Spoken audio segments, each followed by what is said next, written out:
competitiveness challenge in Greece. And I would just add that the leadership, Christos Megalou and George Hadjinikolaou of Piraeus Bank have been very active members, and Delphi Economic Forum. I mean, Simeon, as you mentioned on the forum, he's a tremendous innovator just in creating this tremendous The one thing I would like to close this subject is that we were very lucky because while I was at the American Chamber of Commerce, Deborah specifically, but also from the US Chamber of Competitiveness, allowed us to transform the situation in Greece. So a great part was due to you, and we thank you for that. Thank you. Thank you. Kaylin, so you're a leading industrialist. You're regional and you're global. You're at the forefront of just designing and also building this very complex infrastructure from energy and transportation, et cetera. And you're also now tethered to a country that's doing very well economically in terms of your GDP growth and things. What are the really big priorities on competitiveness in Bulgaria from your perspective and as a member of GFCC? Thank you very much, Deborah, for these questions, and thank you very much for inviting me in your great panel at this great forum. So, speaking about competitiveness in general, we can have a couple of points which are very important. For sure, one is the technology, another one is the legal, and as you mentioned in your introduction, the tax and legal and this frame. And the third point is for sure the human resources and the people who needs to make this competitiveness. So speak about Bulgaria particularly. In terms of people, what we have, Bulgaria have very well-educated people. It has a long-term history about different language school, technical university in terms of medicine, technicians as well. So as a main strength of our country, I would put people and the human resources. As we compare Bulgaria and the Eastern Europe still with the Central Europe, we have in Eastern Europe still more human resources available to get into the competitive, I wouldn't say battle, but business and economy approach. So speaking about the legal and tax situation, Bulgaria is in a very good situation, as for already more than 15 years we have 10% flat tax, which is, very friendly. It's, of course, from macroeconomic point of view, it's artificial benefit, but it's there, it's real. So compare the human resources and the tax regime, it's making quite attractive. In terms of technology, the country, in order to develop technology, you need a long years of sustainability. So Bulgaria is quite far behind the world leaders, but what is an option here, and what we are doing also as a company, you mentioned our office in DC at the very beginning, that we import and implement the US high technology from the US leader, because the technology really needs years of R&Ds and university and many experience. So we import all this technology, we put them in place in the country so the society can benefit from them. Then the production of technology and the companies, the giant corporation, they can put another funds in R&D, and then also as a company do some profit, but it's not the most important. This way we gain the increasing of the value for all the society. And would you say that your tax policy that's very business friendly and also attracting investment in Bulgaria, are you sort of seen in the EU as the Balkan Ireland? Thank you. Yeah, it's true due to the fact that these numbers we have, like 10% flat and 5% tax on personal dividends and 0% corporate dividends. It looks like an offshore zone. At the same time, the country is possessing in the European Union, and so it is attractive. And what we see, especially after some of the crisis, after the COVID, and after the current geopolitical situation in the world, that no more relocation of production is China is available. We see that many Western companies are coming to invest into the country due to the two factors: the low tax regime, and second is the human resources which are available, and in general, the high school is giving quite a good education to the people. So we see many joint venture because between the high technology coming from Europe and US and producing something in the country, many, for example, spare parts for BMW electrical bicycles, and we see even like 50 to 50% joint venture between Bulgarians entrepreneurs and Western technology giants who are doing production in Bulgaria due to that fact, low taxation and the people and the human. And again, Bulgaria is one of the rarest populated country in Europe, so it's a lot of place to do all this. Thank you. Well, Luzim, if there's a change in government in Albania, I think you may be the president, the prime minister, the leadership role. Albania is under a very significant journey to become competitive and to be brought into the European Union. From your perspective as a political leader and your background in supporting and understanding all these different ministerial functions, what are the really critical priorities for Albania to become more competitive, productive, and delivering a higher standard of living for your citizens? Well, thank you, Deborah. First of all, let me say how glad I am to be here in Delphi and to meet again with you, with colleagues from GFCC, but also with other friends, old friends, new friends. I also want to say that in this slightly more than 24 hours in Delphi, where I'm for the first time, I have met so many Albanians, almost every hour. From the moment I arrived, practically in every restaurant or cafe, at the hotel, here, in the conference, at the support staff of the conference, experts. A lot of them are immigrants who left Albania, a lot of them on foot, across the border to Greece 30 years ago. And a lot of them are the sons and daughters of these immigrants, fully integrated in the Greek society.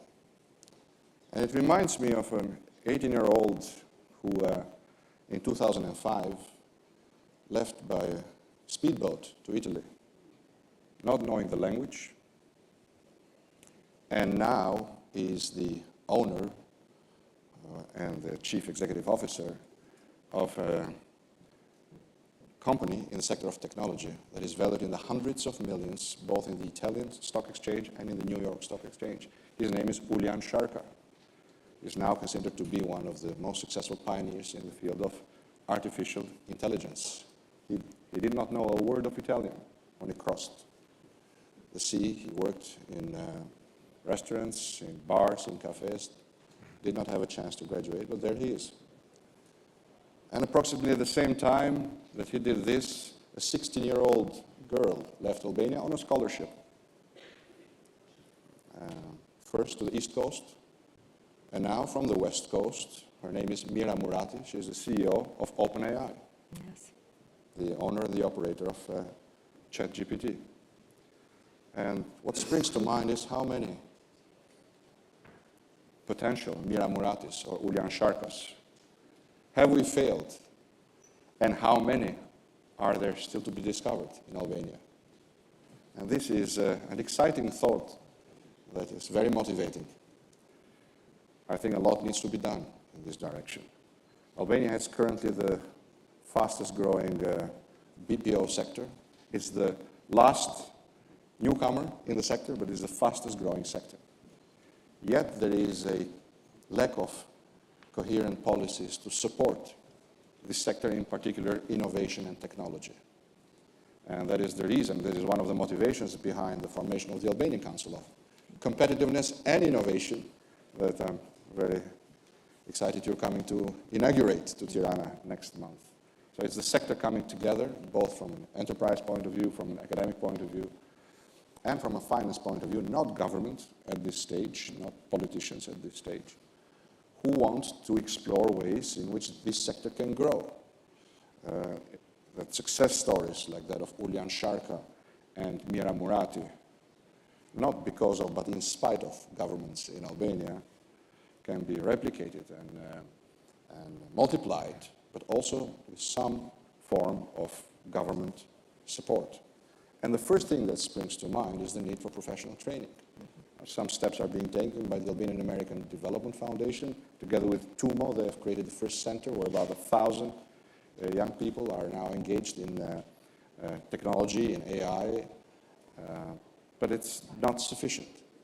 Investing in our youth, investing in professional education is a top priority. For me, for the Democratic Party, we are now putting together a program, an offer. Parliamentary elections will be next year. This is not sufficient, however. Albania has come a long way. But when I hear Simos talk about the need for structural reform in Greece and singling it out, well, Greece is far ahead in so many aspects. To mention but one, the judiciary. Having an independent judiciary is crucial to competitivity and to business security. And this is something that we have just started. The judicial reform in Albania is about 8 years old. There is, together with the transition from an isolated communist regime to an open country, to an open democracy, there's been a bill to pay, in particular in establishing the right balance and independence of the judiciary and the fight against corruption and an end to impunity. This has just started now. The judicial reform strongly supported by the EU and the US. But it is adamant that this judicial reform goes on. And this is one of our first commitments. The second aspect or structural reform that needs to take place is that of property titles. And property security is crucial for foreign investors. Now, we know Greek investors have been there from the very beginning, Italian investors as well. And they have done a tremendous job, not just investing, but bringing their skills and know-how, and also flagging a certain degree of security and bringing Albania to the map of investments for the rest of the Europeans. But now it's time to take another step forward and offer full property security, a functioning judiciary, well-trained, through professional training workforce. It's a very young force with huge potential. These are the priorities. This is what we're looking towards. And also going back to our flat tax, to our 10% flat tax, like we had it before Bulgaria. The current socialist government has increased it by 50%. Now when you talk to the Dutch, they say, oh, it's still 15%. It's 50% bigger than it was. We're not competitive compared to Bulgaria. We're not competitive to Serbia, to Kosovo, to Montenegro, North Macedonia. We're not competitive. So bringing back the flat tax at 9% is one of our political commitments, and also improving tax transparency. One thing I have to say, not only does flat tax work in terms of creating a better and more predictable climate for investors, it also works for government revenue. It fights informality. Yeah, it fights and we saw government revenue shooting up by about 21% once the flat tax was introduced. And one of my commitments is to reintroduce flat tax for the sake of development, for the sake of a better business climate, but also for the sake of social cohesion that is served by a bigger and more transparent revenue and revenue allocation by the government. Thank you, Luzim. And I think we're all very excited about the new Albanian Council on Competitiveness. And I have to say that many members in the U.S. Council on Competitiveness are eager to come as well. So we'll bring a nice delegation in May. Athena, you, as I said, have worked for major corporations from Coca-Cola and J&J and so the large global enterprises. But at the Hellenic Development Bank, you played such a critical role in the capital access to the small and medium-sized enterprises, to entrepreneurship, and had to make a lot of investment decisions on what to deploy for building this economy in Greece. Share with us, from that capital perspective as a banker, but as a development banker, what really you see as the critical competitiveness priorities in Greece and maybe the region. Thank you very much, Deborah, on this opportunity to being among very important players of the neighborhood, let's say, not only Greece. But from where I come from, I've always had an eye on how U.S. was working. I was very lucky starting my career in very well-known multinational companies, and I've heard first time the word leadership in Emory University while working for Coca-Cola. Now, what is working for Greece and what has worked in Hellenic Development Bank was that we are pretty good when it comes to crisis. But we are kind of weak when it comes to sustaining changes and reforms. Now, going back to our strength, it was important, and this was the reform that happened to Greece, not only in HDB, but also in the country overall, was the disruption that we had and the differentiation in all our lives in digital. So digital reforms were massive. Our country has changed, the way we work has changed, the way we live has changed in Greece, and this had an effect everywhere. When it comes to the needs that we had at the time, it was, let's say, a double-sided bet. We had to build capacity, internal capacity, and at the same time, making reforms and building financial programs and helping the Greek economy. The innovation is not, of course, on the financial engineering. It's not much innovative when it comes to how you design a loan. What it can be innovative, though, is not what to do, because what to do exists. What to do can be copied. I'm very well trained on the global approach, global, let's say, concept in local application.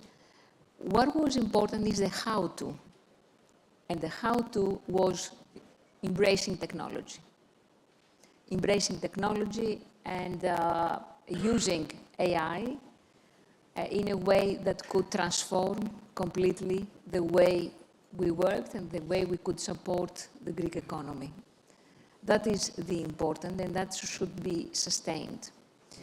And if I may say, I believe that AI will make a very drastic, a very sharp disruption to our leadership style, and I want to share with you how.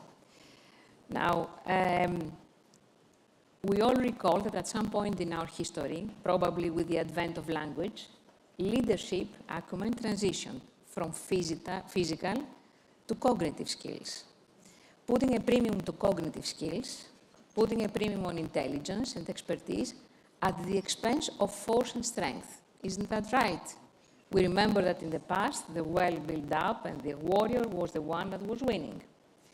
Now, AI, disrupting our current leadership model and puts clear emphasis on personality traits, and this is what will count, on curiosity, on extroversion, on competitiveness, on adaptability, on readiness to respond to opportunities as well as threats, and also on a pivotal vision.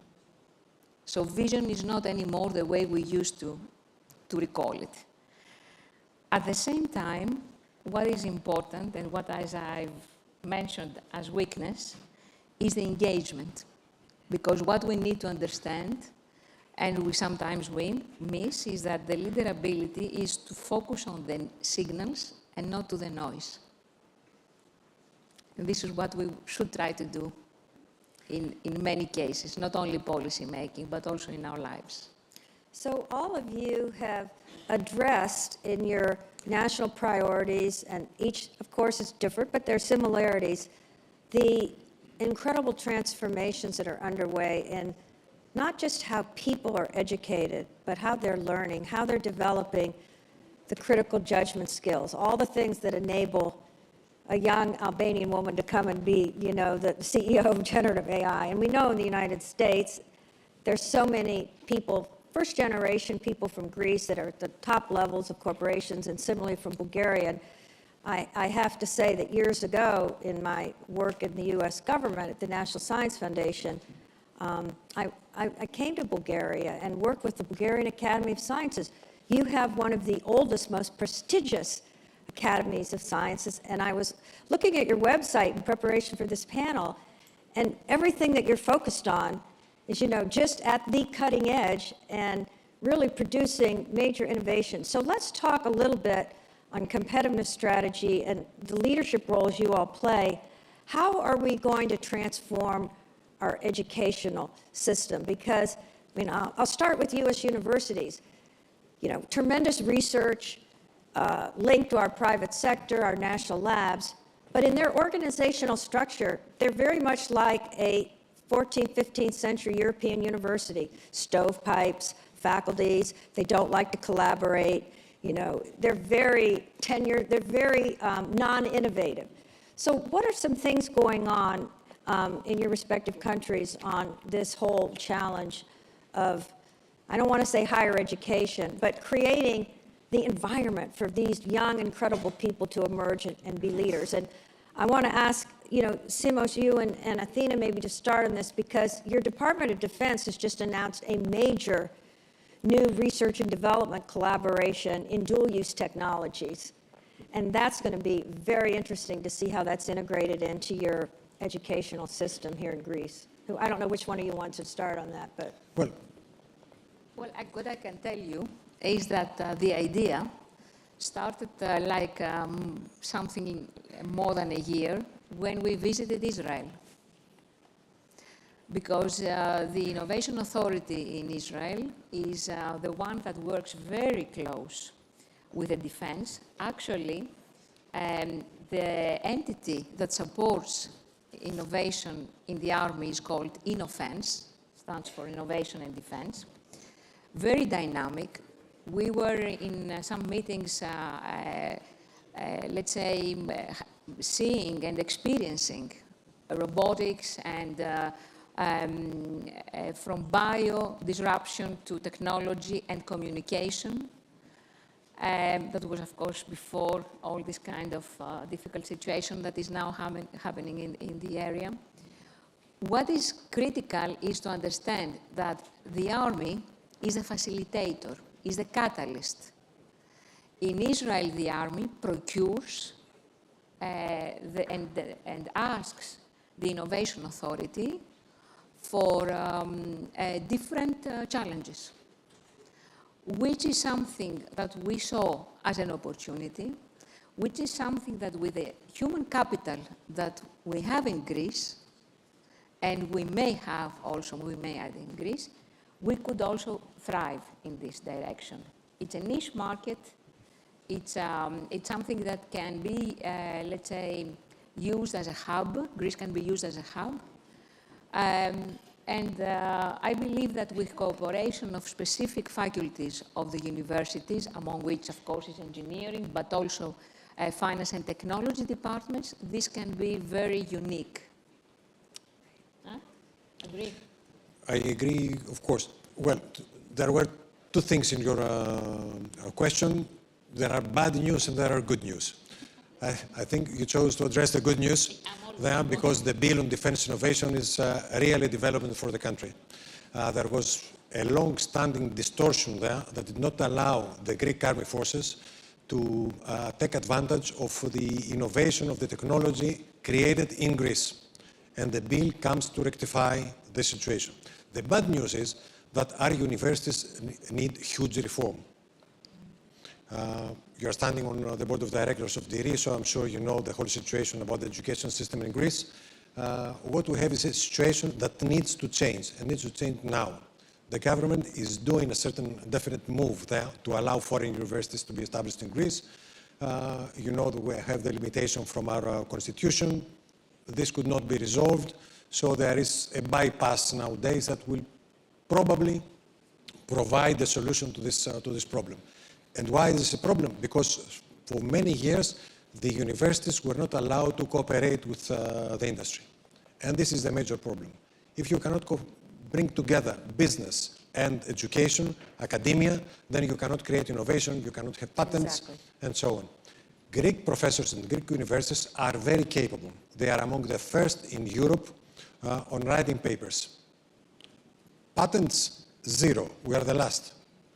Which means that there is no product here, or there is no a method to go along the new business growth model that we are all talking about: extroversion, innovation, and manufacturing.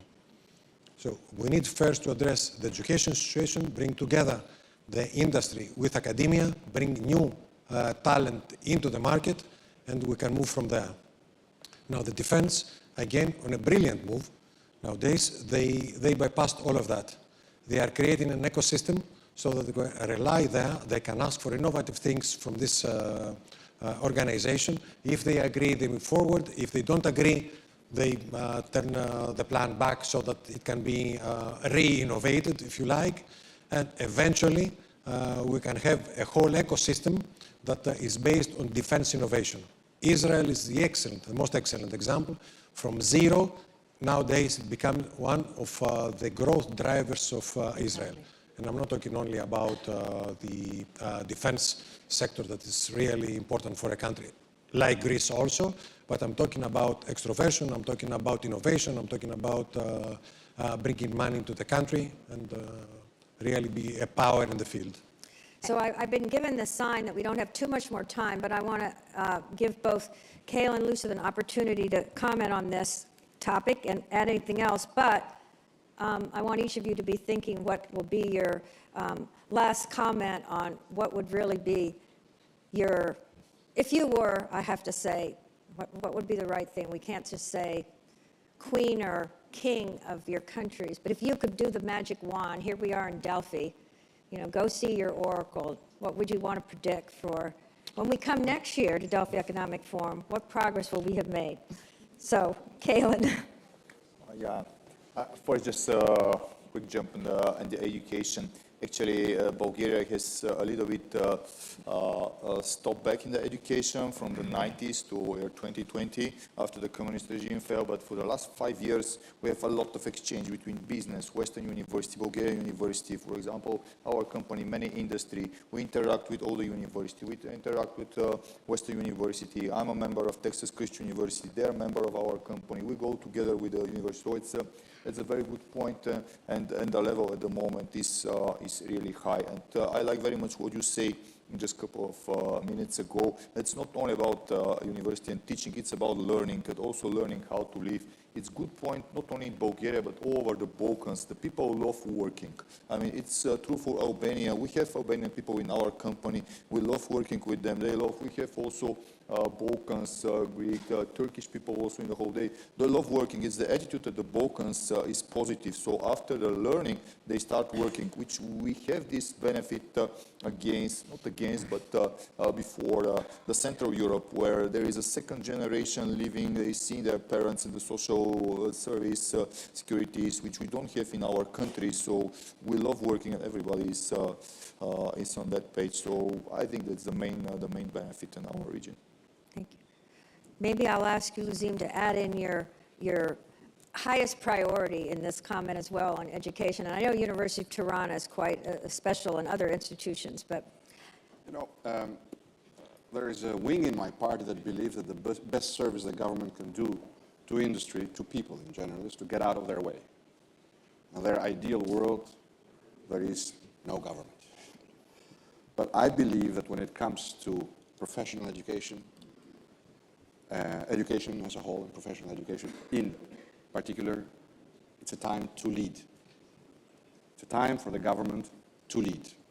Definitely a time for the next government to lead. And what I mean by that is not simply bringing together the triangle of academia, industry, and finance, but being part of that triangle, promoting a new culture, a new approach where universities are not isolated from the economic reality, but are a dynamic part of that economic reality.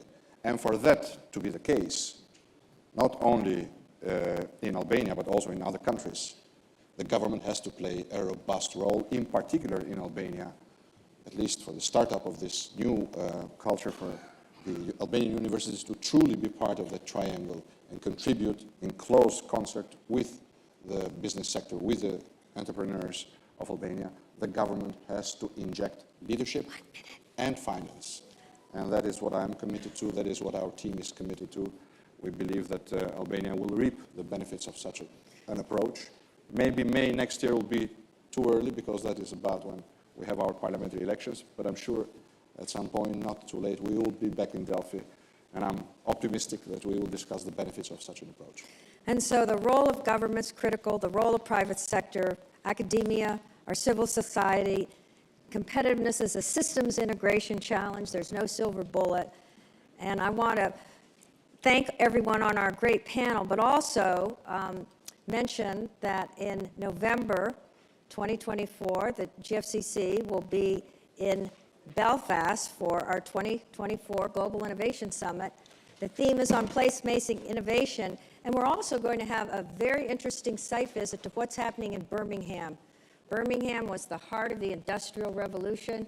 It had its trajectory, and now it's not only rebirth, it is actually becoming the epicenter for mobility, the batteries, everything converging. So we're going to have a trip to Birmingham as well as being in Belfast. So I hope you all will come and join us. Well, We will. I cannot be king, definitely. I will not even be prime minister at the time. But I do see our friend Luzlin Basha become prime minister.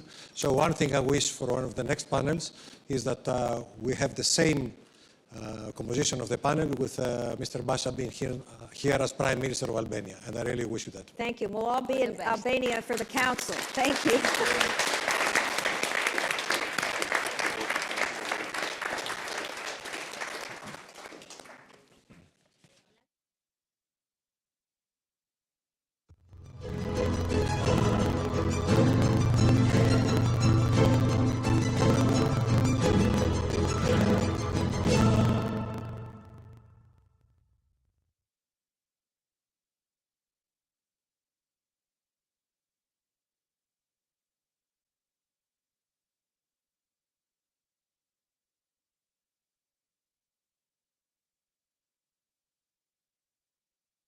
The next session starts momentarily.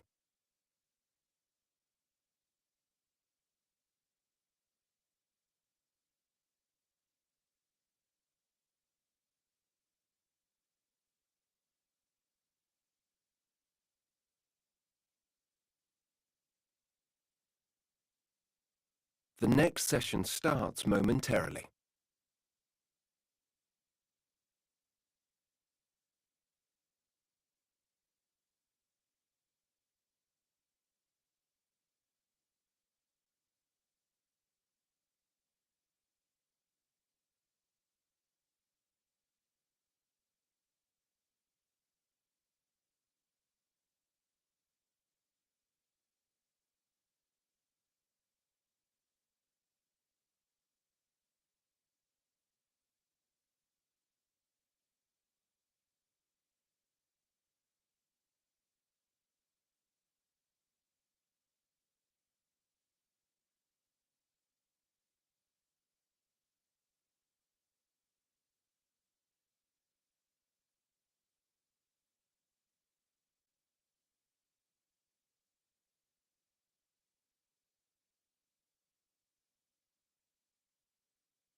Καλησπέρα.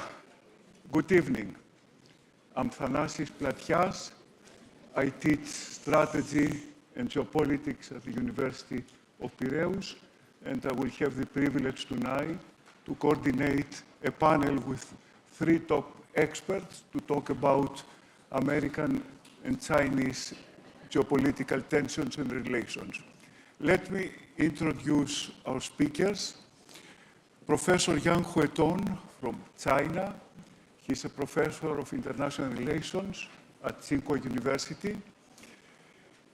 He has really branded the Chinese school of realism, moral realism, and he's also secretary of the World Peace Forum. Ambassador General Karl Eikenberry has been an American general, a decorated American general, ambassador in a difficult place, Afghanistan. And since his retirement from diplomacy, he has been involved in teaching in famous universities like Stanford, and he's currently teaching at the Schwarzman College at Tsinghua University. And last but not least, Tom Christensen. Tom is a professor of public policy and international affairs at Columbia University and director of the China and the World program at the same university. He held a political appointment at the George W. Bush administration, being Deputy Assistant Secretary with responsibility of Asian and Pacific affairs. So he's a complete insider, but also an academic. All of them, including the two American scholars, are fluent in Chinese, and all of them have written extensively on US-Chinese relations. So we are going to hear from the horse's mouth. I will try to provoke them with questions, and as an introduction, the only thing that I can say is China and the US, both of them, control about 43% of the world wealth. They are the Goliaths, two colossus, which are competing. And actually, the two of them, they control the majority of the defense spending in the international system. So, moving from cooperation to competition has created tension in the international system that touches everybody and multiple fronts. We live in a period of multi-crisis, and to a large extent, this competition is responsible. So let me try to get really into the heart of the competition, and I will start with Tom. I mean, the world order that we had in the last, let's say, 40, 50 years worked for both of them. I mean, both China and the US became powerful, giants. They created wealth. So globalization and their 40 years of cooperation, it worked for them. So what's the reason that this cooperation is declining and now we have turned into a competition, which actually may turn that both countries get worse off? So what's the causes of the competition? Thanks, Athanasios, and to the organizers for having me. It's a great pleasure to be on a panel with my old friends Yen Xuetong and Karl Eikenberry, discuss these issues. I'm obliged to say at the beginning that since I hold a formal advisory position in the U.S. State Department, that everything I say is my own opinion and doesn't necessarily represent that of the U.S. government, so that's out of the way. And I agree with your basic question that both countries have benefited greatly from the existing international order, which was really created at the end of World War II. And here I mean a network of multilateral economic, security, and development organizations. The order has produced a high degree of economic linkage between countries and a transnational production chain. That transnational production chain has produced economic wealth in various regions of the world. It has reduced global poverty. And it has also, and I think this is underappreciated, been a major source for peace in places like East Asia, where we haven't seen an interstate war since 1979. And that's really extraordinary if you know all of the factors for conflict, all the unsettled legacies of history, the different political regimes, and the outstanding sovereignty disputes in the region. It's also provable that it's a major source for peace because where there is this transnational production recently in international politics have all been countries that are not linked to the transnational production chain. So I think it's a demonstrable fact. I don't think either the United States or China has an alternative blueprint in mind to replace the existing international order as we know it. But both China and the United States have done severe damage to that international order in the last 10, 15 years. And I think that's bad for both countries, and I'll explain what I think has been happening. The United States has been unilaterally violating its commitments to the World Trade Organization in particular by sweeping unilateral tariffs against its economic partners, not only by